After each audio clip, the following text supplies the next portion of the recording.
কি গো গিন্নি, বলি ভাত দেবে না নাকি? দেরি হয়ে যাচ্ছে তো। যাচ্ছে যাচ্ছে। মা মেয়েতে একটু যে কথা বলবো তাও হবে না। বলি আমি বেরিয়ে যাবার পরে যত খুশি কথা বলুন না মা, আমার তাতে বিন্দুমাত্র আপত্তি নেই। দিদি দাঁড়াও দাঁড়াও, আসলে মাকে শাড়ি বেচতে দিচ্ছিলাম। শাড়ির ব্যাপারে একটু সময় তো লাগবে, তাই না? সামনে তো কোনো পার্বণ নেই, তাহলে উনি শাড়ি কিনে অহেতুক ব্যয় করছেন কেন বলো তো? ওমা, উনি ব্যাগ করবেন কেন? তাহলে তুমি আছো কি করতে বাবা জীবন? বলি মেয়ের বাড়িতে এসেও যদি নিজেকে শাড়ি কিনতে হয় তাহলে আর মা, তুমি এত ভাবছো কেন? তোমার যে কটা শাড়ি পছন্দ হয়েছে নিয়ে নাও নিয়ে নাও, উনি তাঁতিকে মোহর দিয়ে দেবেন। হ্যাঁ, না, কি আমি কেন দেবো? মিছিমিছি উনি এখন কিনবেন শাড়ি আর তার দাম মেটাবো আমি? হ্যাঁ, জামাইয়ের কি রূপ দেখছি। আমি কিনা তার মাতৃসম, আর আমার প্রতি এমন অবিচার। তুমি আমার মাকে এভাবে কাঁদালে। যাও যাও, শিগগিরই মায়ের কাছে ক্ষমা চাও। হ্যাঁ, কি মা, হ্যাঁ তুমি সকাল সকাল কাঁদছো কেন? জামাই অপমান করেছে। চল চল বাবা চল, আমরা এখান থেকে চলে যাই। ছি ছি ছি ছি ছি ছি ছি ছি, আমার মায়ের 2-3খানা শাড়ির দাম দিতে হতো বলে তুমি এমন করলে? মা যে এখন বাড়ি থেকে চলে যেতে চাইছে। আচ্ছা বাড়িতে তোমরা সবাই মিলে কি নাটক শুরু করলে বলো তো? ও এই ব্যাপার, শাশুড়ি মাকে 2-3খানা শাড়ি আর ছোট ভাইয়ের সুমান শালককে সাহেবের মতো প্যান্টুলুন কিনে দিতে হবে বলে জামাই বাবুর এত রাগ। বাবা কি কিপটে রে বাবা। কি সাহেবদের মতো প্যান্টুলুন?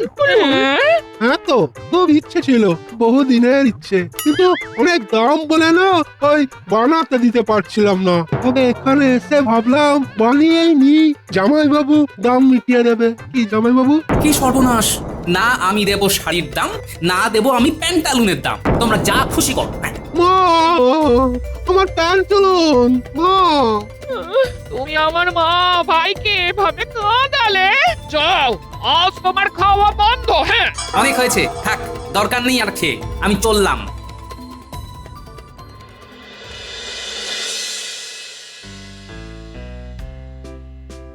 তাহলে সব হিসেব এই বিগত 6 মাসের মিলে গেল, তাই তো? হ্যাঁ মহারাজ। আমি আছি, আর না মিলে যাবে কোথায়? কারণ হিসেবে গরমিলটা তো আপনি ভালো করতে পারেন মন্ত্রী মশাই। কি হচ্ছেটা কি? আবার তোমরা এসব বাঁকা বাঁকা কথা বলা শুরু করলে। আজ সকলের অনেক পরিশ্রম গেল। চল আজকের মতো আমি সভার ইতি ঘোষণা করছি। সভার এখন ইতি হবে না, কারণ দেখুন প্রহরী আসছে, হাতে ধরা আছে তার পত্রখানা। বাবা, এখন আবার কার পত্র? হন বলছে এ পত্র নবাবেরই হবে। নবাব বাহাদুর তার দূতের মাধ্যমে একখানি পত্র পাঠিয়েছেন। হ্যাঁ দাও দাও দাও, গোপাল পত্রটা পড়ো তো দেখি। মহারাজ, নবাবের পত্র তো, জানি না কি আছে ভিতরে, তাই চলুন এই পত্রটা ছাদে গিয়ে পড়ি। বাইরে বেশ হাওয়াও দিচ্ছে, আর পত্রের ভেতরে কিছু মারপ্যাচ থাকলে হাওয়ায় মাথা খুলবে ভালো মহারাজ। তবে তাই হোক, তাই হোক। তাই হোক। মহারাজ, এই পত্রে নবাব জানিয়েছেন যে তিনি এবার থেকে তার জন্মদিন প্রতি বছরে তার সাম্রাজ্যের অধীন কোনো না কোনো রাজ্যে পালন করবেন। তাই বুঝে গেছি, তাই এবারে তিনি জন্মদিন পালনের স্থান হিসেবে এই কৃষ্ণনগরকে বেছে নিয়েছেন, তাই তো? শুধু তাই নয়, তিনি বলেছেন তার জন্মদিনে রাজ্যের সব অধিবাসীকে যদি হাজির করতে পারেন তাহলে উনি আপনার 3 বছরের খাজনাও মুকুব করে দেবেন। ব্যাপারটা তো মন্দ নয়, বেশ ভালোই হবে। ভাবতে পারছেন মহারাজ, আগামী 3 বছর যদি আপনাকে খাজনা না দিতে হয় তাহলে আপনি কতটা ধনী হয়ে যাবেন? হ্যাঁ, আর আমি যত ধনী হব তার সাথে সাথে পরোক্ষভাবে তোমারও তো মোহরের সংখ্যা বাড়বে মন্ত্রী। মহারাজ এমন বলবেন না। মহারাজ, কথাটা শুনে যত সহজ বলে মনে হচ্ছে, আদৌ ব্যাপারটা কিন্তু অত সহজ নয়। সেই দিন কোনো কারণে মোট রাজ্যবাসীর ভেতরে একজনও কেউ অনুপস্থিত থাকলে এই সুযোগ হাতছাড়া তো হবেই, উপরন্তু আপনার তহবিল থেকেই প্রচুর ব্যয় হবে কোন রকম লাভ ছাড়াই। আগামীকাল আগে তাহলে যে ঠেড়া পেটায় তাকে খবর দিই, বলি যে খবরটা চারিদিকে রাষ্ট্র করে দিতে, তারপরে কিভাবে কি হবে তা নিয়ে তোমাদের সাথে আলোচনায় বসি।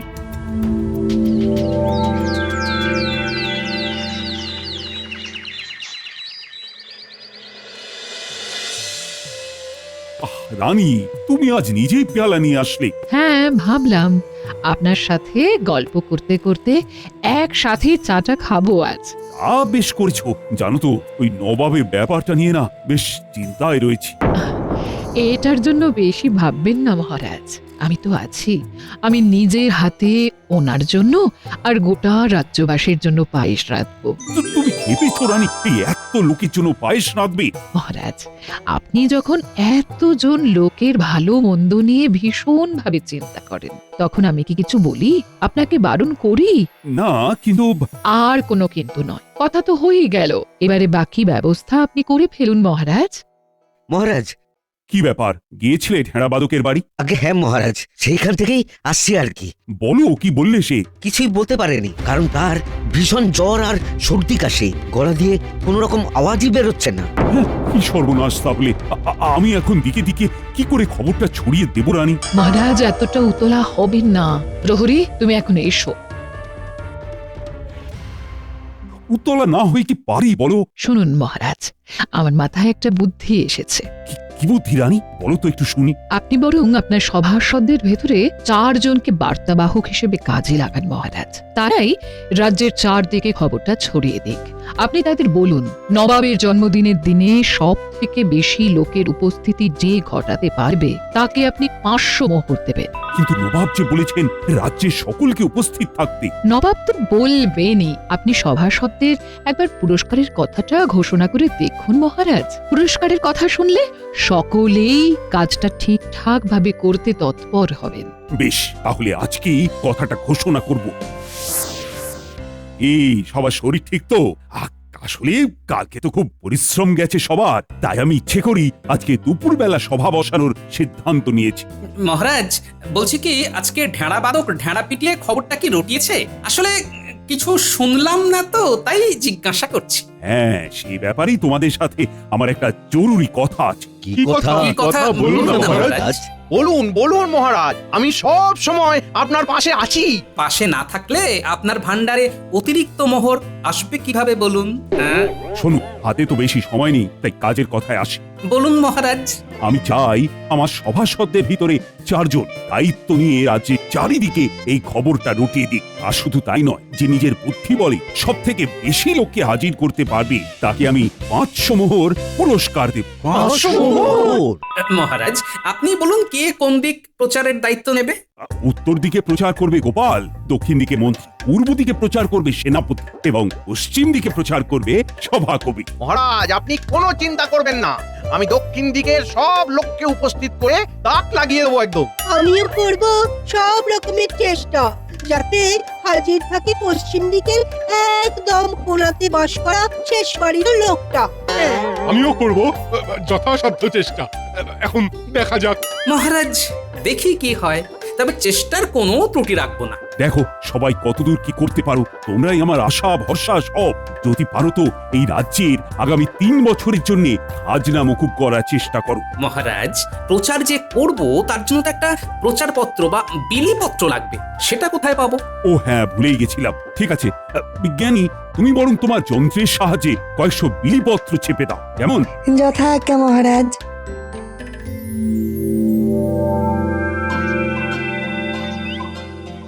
কালকে ভোরবেলায় উঠেই বেরোতে হবে, না হলে আবার দেরি হয়ে যাবে। গোপাল দাদা, ও গোপাল দাদা, একটু শুনে যাও। আজকে মিষ্টি নেবো না রে ভোলা। মিষ্টি দিতে হবে না গো, কিন্তু তোমার শ্যালকের মিষ্টি খাবার দামটা তো দিয়ে যাও। কি, আমার নাম করে সে মিষ্টি খেয়ে গেছে? হ্যাঁ, দাও দাও দাও, 6 মোহর দাও দেখি। আজ আমার একদিন কি ওর একদিন, মজা দেখাচ্ছি ওর। হ্যাঁ বাবা, যতদিন থাকবো তোমার হাড় মাস সব একেবারে কালি করে ছেড়ে দেবো গোপাল ভাঁড়। চাপড়াবে এখন শুধু কপাল। হ্যাঁ,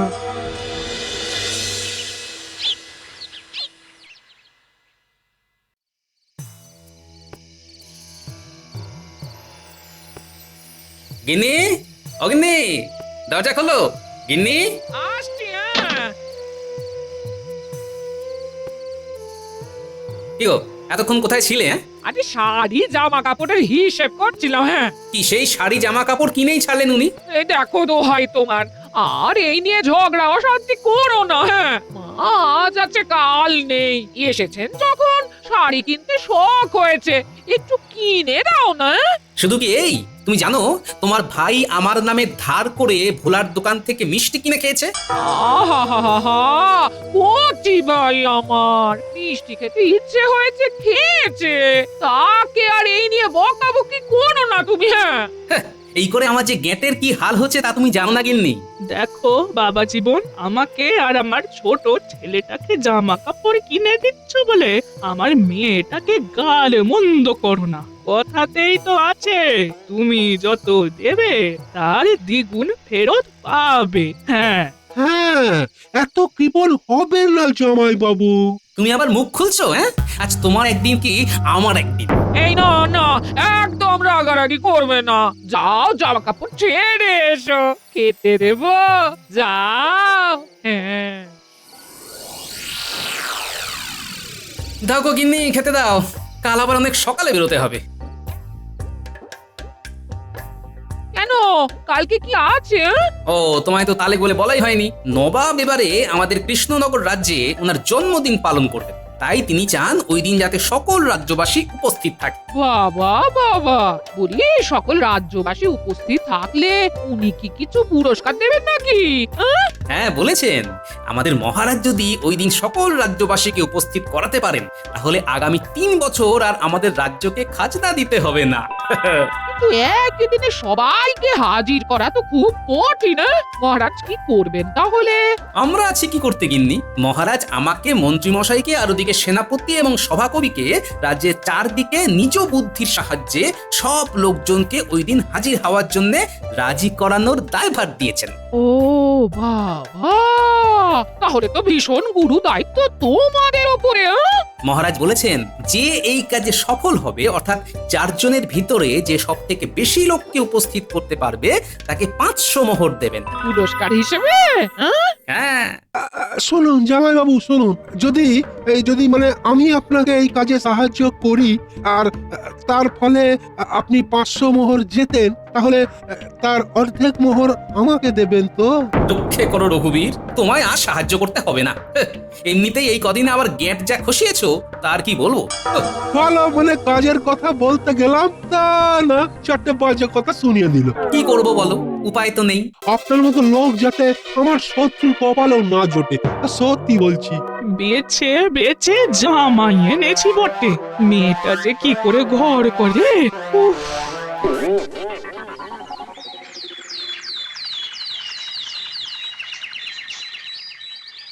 কি তাহলে সবাই প্রস্তুত তো? হ্যাঁ মহারাজ। মহারাজ, বিজ্ঞানী, দিয়ে দাও তাহলে সকলকে তোমার ছাপানো বিলপত্রগুলো। হ্যাঁ মহারাজ দি। বাহ বিজ্ঞানী, করেছো কি? সব বিলিপত্রের উপরে সংখ্যাও উল্লেখ করে দিয়েছো। তাহলে লেগে পড়ো সকলে, দেখি রাজ্যের জন্য কে কি করতে পারো।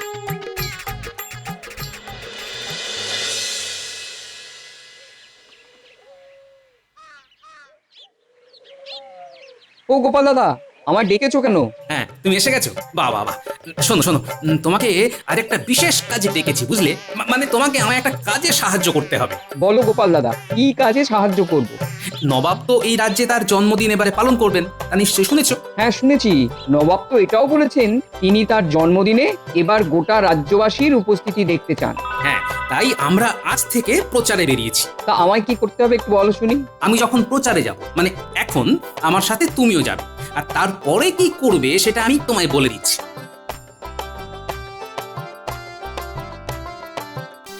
আচ্ছা গোপাল দাদা। বাড়িতে কেউ আছেন? কি চাই? আগে নবাবের জন্মদিনের আমন্ত্রণের বিলিপত্র, ওই দিন কিন্তু সপরিবারে আসা চাই। আমারও সব লাগবে না, আর আমরা যাবো না। কি ব্যাপার গোপাল দাদা, কি বিলি করছো? নবাবের জন্মদিনের আমন্ত্রণের বিলিপত্র নিয়ে যাও ভাই। না না না, আমার লাগবে না। লাগবে না মানেটা কি? হ্যাঁ হ্যাঁ, আসছি তো, মেরো না মেরো না। নিচ্ছি নিচ্ছি, আর অবশ্যই আসবো। হ্যাঁ মনে রাখো লাঠির বাড়িখানা।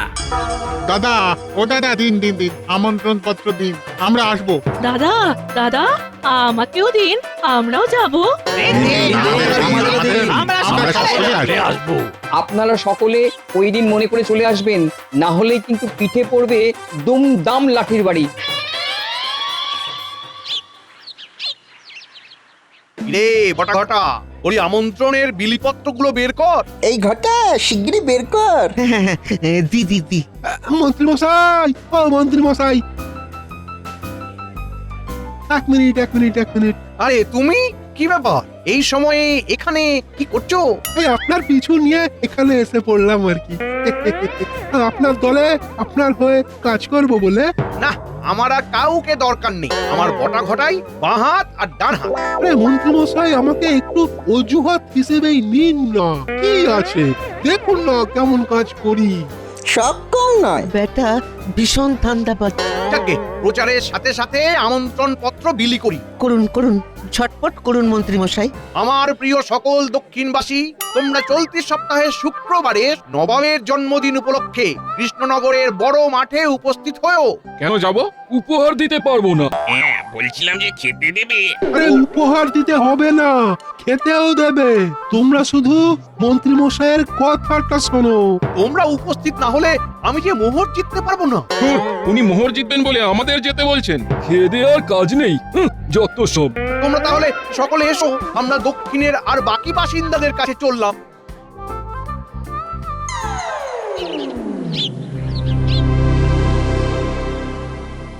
শুনুন মন দিয়ে পশ্চিমের সকল আপামর অধিবাসীগণ, দয়া করে চলতি সপ্তাহের শুক্রবারই নবাবের জন্মদিনে হাজির হয়ে করবেন নিজ নিজ আসন গ্রহণ। যাব খেতেও দেবে। বেশ যাবো। কি গো, খুব ক্লান্ত মনে হচ্ছে। এই দালানে বসে বসে ঢুলছো যে। হ্যাঁ, খুব ক্লান্তি গেছে গো। তবে কাজ খুব ভালো হয়েছে বুঝলে। আসলে যা একখানা ফোন দিয়ে এটেছি না। আমি তো জানি তোমার মাথা ভরা বুদ্ধি গিজ করছে। কিন্তু এই তুমি তো ঘরের ভেতরে একটু বিশ্রাম নিলে পারতে। আর ঘর বাড়িতে তো কাকপক্ষী বসার জন্য এই তো আমি কোন ছাড়। দেখো দেখো, আমাকে নিয়ে কি সব যা তা বলছে গো। যা তা নয়, একদম ঠিক কথাই বলেছি। এই, একদম ঝামেলা নয়, সবাই চুপ। বলছি খেতে চলো। হ্যাঁ, ইলিশ রেখেছি, ইলিশ তোমার জন্য বড় 2খানা টুকরো তুলে রেখেছি। আহা, তোমার হাতের রান্না ইলিশ। এই মেয়ে, বলি জামাই আর ভোম্বলের মতো চেহারাখানা দেখ, ওকে খবরদার 2খানা মাছ দিস না। তার চেয়ে বরং তোর ভাইকে দে, ওর চেহারা একটু লাগুক। দূর বাবা, খাবোই না, যাও।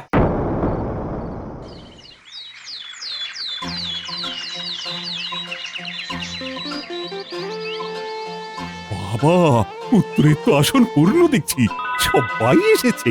মহারাজ, আমি তো বলেইছিলাম যথাসাধ্য চেষ্টা করব। আমার কথায় পশ্চিমের লোক সব এসেছে, দেখুন মহারাজ। কি ব্যাপার মন্ত্রী, দক্ষিণে লোকজন কই? আমি কি করে জানবো মহারাজ? তারা আসেনি, তাদের ক্ষতি। দক্ষিণের লোকজন আসেনি, কারণ দক্ষিণে গিয়ে মন্ত্রী মশাই বলে এসেছেন সবাই আসলে তিনি অনেক মোহর জিতবেন। তা উনি মোহর জিতলে সাধারণ লোকের কি? তারা আসবেই বা কেন বলুন? তাই তো বেশি জন আসেনি। ছি মন্ত্রী, তুমি ওখানে গিয়েও লোকজনকে লোভ দেখিয়েছ। ওদিকে শুনলাম সেনাপতিও শুধু প্রচার করতে বেরিয়ে লোকের বাড়িতে খেয়েছে আর নিজের শরীর চর্চা দেখিয়েছে। তাই দেখুন পূর্বের আসনও কেমন খালি পড়ে রয়েছে। কি অবস্থা! আচ্ছা গোপাল, তোমার কৌশলটা কি ছিল শুনি, যে এত লোক এসেছে? মহারাজ, আমি পুঁটির বাবাকে নিয়ে প্রচারে গিয়েছিলাম আর পুঁটির বাবার পিঠে একখানা কুলো বেঁধে দিয়েছিলাম এবং ওখানকার আশেপাশের লোকের সামনে এমনটাই দেখিয়েছিলাম যে কেউ আমন্ত্রণ পত্র গ্রহণ না করতে চাইলে পিঠে পড়বে দুমাদ্দম মার। ও, তার মানে তোমরা অভিনয় করেছিলে তাই তো? হ্যাঁ, লোকেদের সামনেই আমি পুঁটির বাবাকে আমন্ত্রণ পত্র দিতে চাইলে সে প্রথমে নিতে অস্বীকার করে, আর সে অস্বীকার করতেই পিঠে লাঠির বাড়ি দিই। এদিকে পিঠে তো কোনো বাধা, কেউ বুঝতেই পারেনি। তাহলে সবাই মারের ভয়েই এসেছে। যত ছল চাতুরি। আর তুমি তো চাতুরি করেও ব্যর্থ হও। শুভ জন্মদিন নবাব। বারবার আপনার জীবনে এই শুভ দিনটি আসছে রে। আমিও বুড়ো হচ্ছি এভাবেই ধীরে ধীরে। শুভ জন্মদিন। ধন্যবাদ ধন্যবাদ। কিন্তু জাহাপনা বলেছিলেন এই কৃষ্ণনগরের সকলকে এই দিনে উপস্থিত থাকতে। দক্ষিণ আর পূর্ব দিক তো একেবারে ফাঁকা দেখছি। অপরাধ নেবেন না নবাব বাহাদুর। আজকের দিনে আমি কৃষ্ণনগরে এসে খুবই খুশি হয়েছি। যদিও সকল রাজ্যবাসী আসেনি, তবু যারা এসেছে তাদের উপস্থিতিতেই আমি সন্তুষ্ট। তবে আমি তাই বলে 3 বছরের খাজনা মুকুব করতে পারছি না। 1 বছরের খাজনা মকুব করুন জাহাপনা। হ্যাঁ, 1 বছরের করলাম। গোপাল, তাহলে কি হবে? কি আবার হবে, বাকি 2 বছর মন্ত্রীর বেতন থেকে কিছুটা করে মোহর কেটে খাজনা দেবেন। হায় হায় হায়, বেতন কাটলে আমি খাবো কি?